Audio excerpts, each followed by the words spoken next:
There are stores, grocery stores, just a lot of pedestrian activity, and I would hate for this to escalate into a dangerous situation. He is stopped right now. Is this a red light or a stop? But he's very close to, I mean, this is LeConte right in front of UCLA. I would hate to have him, you know, head onto campus.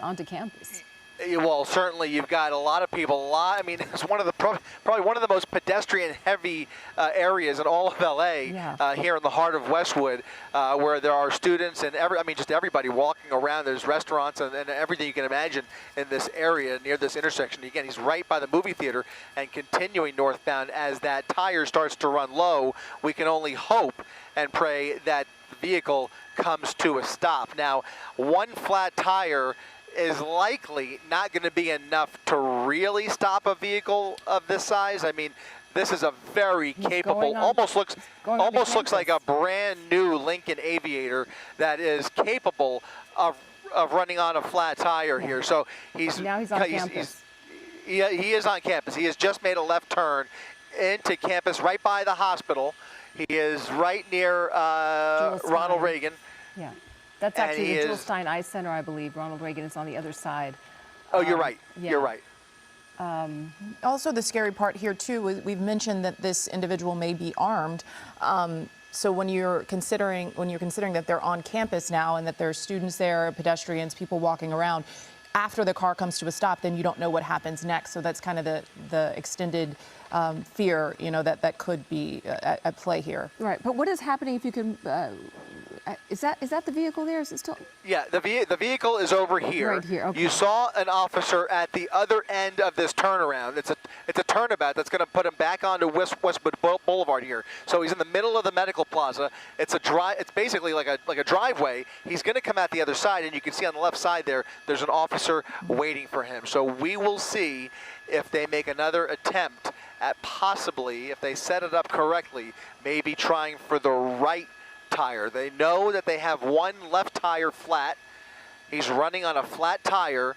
Maybe they will give another attempt at the right tire. But right now, he's stuck in hospital traffic in the middle of this medical plaza in the heart of UCLA. Here come more officers running towards the exit of that turnaround. And there's the spike strip. Right. There's the spike strip.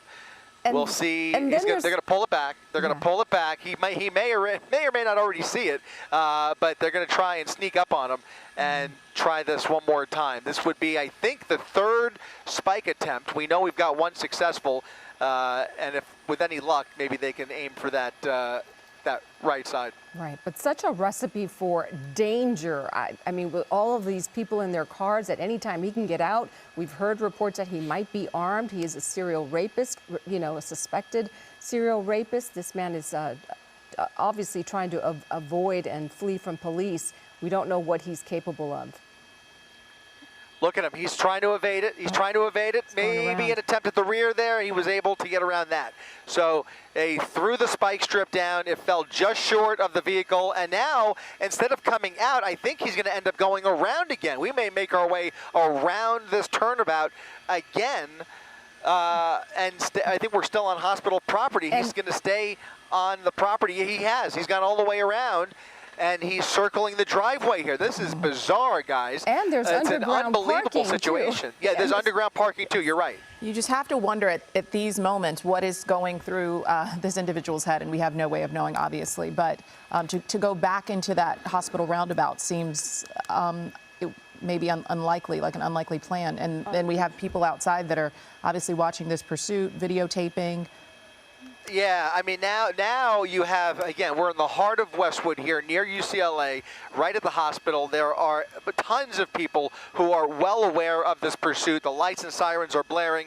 They're getting citizen alerts. They're probably streaming it on ABC7 right now, and you can see this has turned into a real game of cat and mouse as they try and figure out how to bring this to a peaceful resolution without exposing anybody to danger. You think of all of the opportunities that we may have seen earlier where there was not as much collateral in the way. Now you see all kinds of risks if they decide to use force for any reason. If they're put in a position where he threatens these officers, they just have so few options at their disposal with so many innocent people walking around, driving around in a hospital setting like this. It is a nightmare scenario. So just when you thought this was a slow speed, boring pursuit, this has turned into a really nerve-wracking situation. And just like that, things have taken on an entirely different turn with now 2 separate spike attempts. At least one was successful. He's driving on a left flat tire, and now we're going to see another spike attempt as they cover the entire lane. He's almost got nowhere to go. If he's going to get out of this predicament, he's going to end up probably driving over that spike strip. And that, in that case, if he does, I just want to say here, this time, if he is blocked in, look at him opening the door. Opening the door. Driver's side door has just popped open. And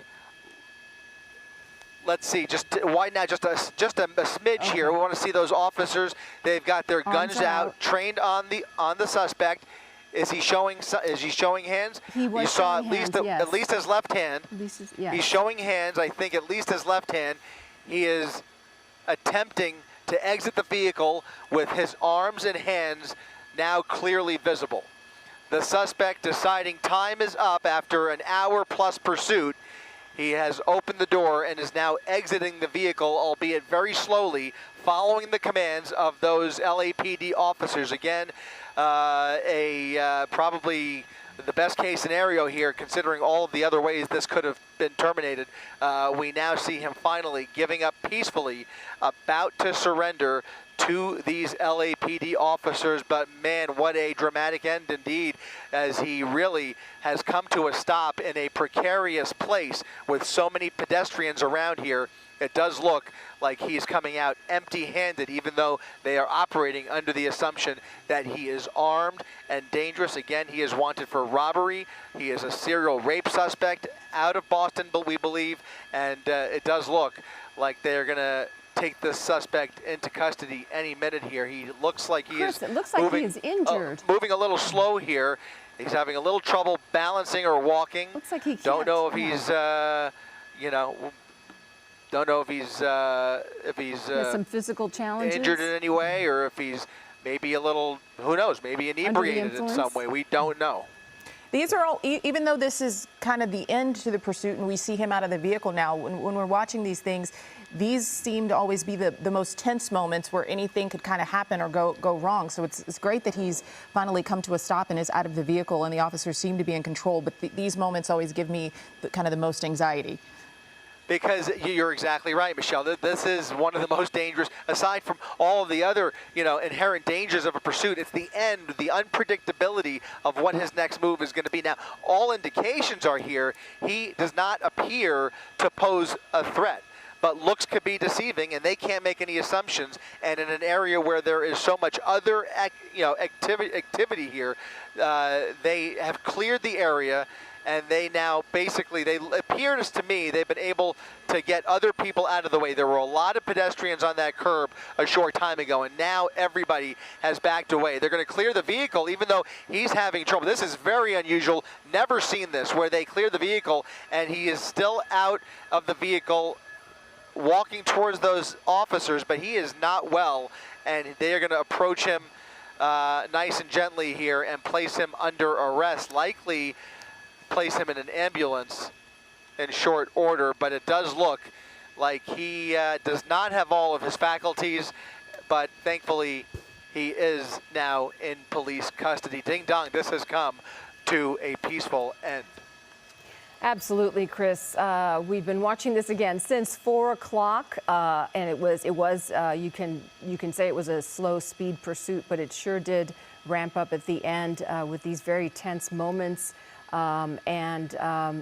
is a suspected serial rapist. We don't have too much information, but authorities did believe he was armed. It's unclear why he seems to be so physically challenged and unable. He had such a hard time exiting that vehicle. So there's so much more information we just don't have about this. But again, we can all breathe a sigh of relief that no one on the road was hurt, no innocent bystanders were affected or injured. Yeah, I mean, what we do know is that he certainly now has a trip to jail, and these charges that he's facing that he was initially kind of pulled over for, now he can face justice for that. I mean, I don't know if the assumption is that he came from the other side of the country to try to avoid whatever, charges were following him, but officers now have him in custody, which is the beginning of, some type of justice for these rape victims of his, serial rapists, those serious charges certainly, and robbery also out of Boston, based off what we know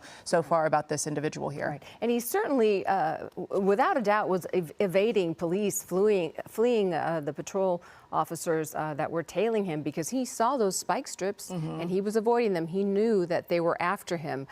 So there's more information about this that hopefully we'll be able to get.